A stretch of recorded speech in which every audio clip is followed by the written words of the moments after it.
দেখো বন্ধুরা, শুক্রবারের লাঞ্চ থালি তোমাদের সাথে শেয়ার করছি।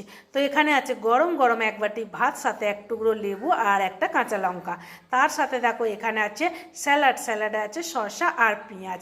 আর দেখো কালকে কিছুটা কুমড়ো ভাজা করেছিলাম, আর অল্প একটু কুমড়ো রয়ে গেছিলো, ওটাই আমি ভেজে নিয়েছি। আর আমাদের বাড়িতে কেউ কুমড়ো খায় না, তো শুধুমাত্র আমি একাই খাই, তাই এই কুমড়োটাকে ভেজে নিয়েছি। আর তার সাথে দেখো এখানে কচুর দম বানিয়েছি। আর এই কচুর দমটার মধ্যে কিন্তু আলু দিইনি, শুধু কচুর করেছি। আর যেহেতু ঠান্ডা হয়ে গেছে তাই জন্য না তরকারিটা একটু শক্ত শক্ত হয়ে গেছে। আর কচুর দমটা কী বলো তো, আমি একদম কষা করেই রেখেছি, একটুকু জল দেওয়া হয়নি।